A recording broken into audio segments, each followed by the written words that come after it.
Hey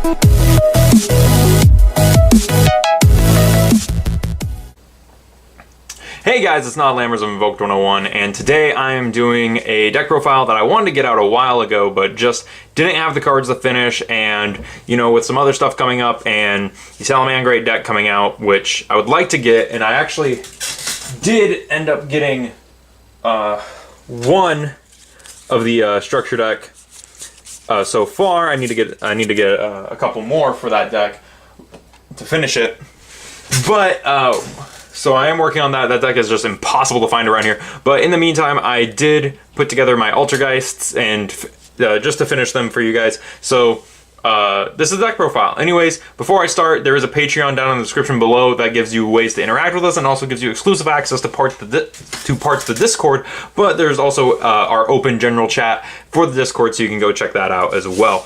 But without further ado, we're going to set the extra deck and the spells and traps aside, and we're going to talk about the monster lineup. I'm also filming this a little bit differently, so leave down in the comments if you like this way more, or if you like the regular way that we film. So starting off with Altergeist, we have our first monster, Altergeist Multi-Faker. This is also like one of the most important ones to the deck. Whenever you activate a spell or a trap, whenever you activate a trap card, except during the damage step, you special summon this card from your hand, and then you also get another Altergeist, and then I believe from the deck, and then I believe it has another effect. You can't special summon monsters except Altergeist. You can only activate each effect of Altergeist Multi-Faker once per turn. Oh, yeah, so that's pretty cool. So its effect is that it summons itself, and then its other effect is if it's special summoned, you get to summon a Altergeist from the deck. So yeah, so this card's pretty dope. It's just like one of the main ones. The next one we have is Altergeist not Multi-Faker, Altergeist Meluseek. So Meluseek is pretty cool. You gotta play 3 of this one. It's actually one of the most important ones. If this card is sent from the field to the graveyard, right? Yep, from field to grave, add an Altergeist monster from your deck to your hand. You can only use this effect once per turn. And then it has another effect, which is it can attack directly. And when it inflicts battle damage to your opponent, target a card your opponent controls and send it to the graveyard. So it doesn't destroy, it sends, which is pretty insane. This one's pretty cool. It's also a 1-for-1 target if you feel like playing it that way.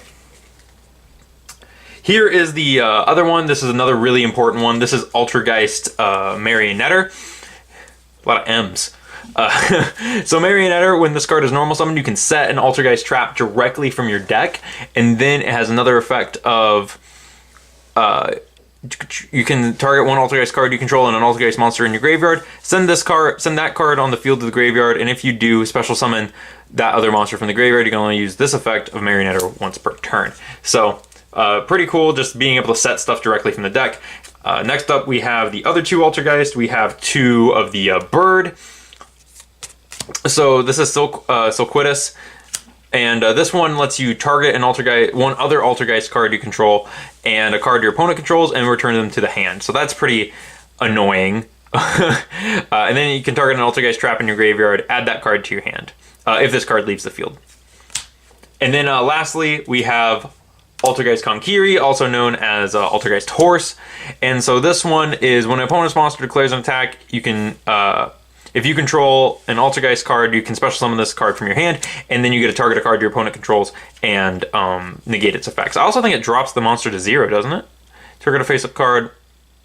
Oh no, it just negates it while this card and the other card are on the field. So that's it for the Altergeist monsters. And then you play 2 and 1 of these guys, of the 1 horse, 2 bird, and then 3 of the other ones.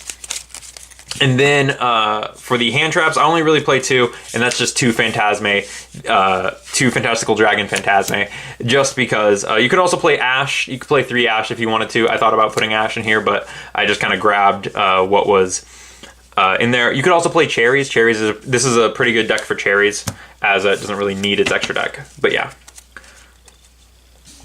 Setting these guys off to the side, we will talk about the trap lineup. So, one moment. All right. So for the traps, for our first trap, we have the non-Altergeist one, which is Personal Spoofing. But this lets you shuffle an Altergeist card from the field or your hand into the deck, and then add a Altergeist monster from your deck to your hand. So basically, it's kind of like that Evil Swarm card, the trap card. Well, this one's pretty cool, because just for consistency. And then we have 3 Altergeist Protocol, which says that the effects of face-up Altergeist cards you control cannot be negated. And then I think it negates stuff too, right? You can send one other face-up Altergeist card you control to the graveyard and negate the activation. When your opponent activates a monster effect, yeah, you send a different Altergeist card to the grave and negate it. And does it destroy? Yep, and destroy it. So that's a hard once per turn. Then we have 2 Manifestation. This is the Monster Reborn. So that's pretty cool. And then it also has you can manage the card from your graveyard, target an Altergeist trap in your graveyard, add it to your hand. So that's pretty nice. But yeah, so these are pretty cool. You know, you got the Call of the Haunted, the Effect Protection, and the Searcher. So that's pretty good. I like this ratio for them. I like this. And then for the other stuff, 1 Infinite Impermanence, because I only have 1. 2 Anti-Spell Fragrance. I felt that this was pretty cool for the deck because I've always thought Anti-Spell was a neat tech choice for Altergeist, just because they don't play a lot of spells. It's a very trap-heavy deck, so I thought that would be nice. And then 2 Metaverse. So I do play, I am playing Secret Village, and I would play a 3rd one, but I'll explain when I get to Secret Village why I only play 2. And then Triple Mind Crush. A lot of deck search, and it's a trap deck, so I figured that this would be pretty good as a nice little tech choice. In the same vein, Heavy Storm Duster. You could play Twin Twisters, but I felt that this was stronger in this deck because it is a trap, and it is a trap deck. So there we go. And then lastly, 2 Solemn Strike and 1 Solemn Warning. These are pretty self-explanatory. It's just negates, extra negates to go with the Altergeist one, the Protocol.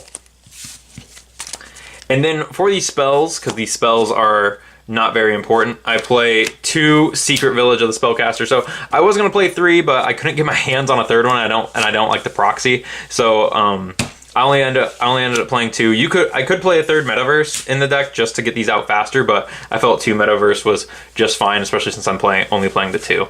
And then lastly, 2 Pot of Desires. So this is just draw power. I could also probably play Pot of Duality in here, and I thought about it. I just didn't know exactly what to cut. And with the anti-spells in the main, I just felt that that limiting the amount of spells you play was more optimal. And that's it for the spells and traps. And that's also it for the main deck. So for the extra deck, I played a pretty simple extra deck, which is just 3 Hextia. You really do need to play 3 Hextia, and I play the other one, the old one. I don't have the new printing, but Hextia is pretty good. So her effect is gain attack equal to the original attack of each Altergeist monster it points to. When a spell or trap card is activated, quick effect, you contribute an Altergeist monster this card points to, negate the activation. If you do, destroy it. This card is sent from the field to the graveyard. You can add an Altergeist card from your deck to your hand.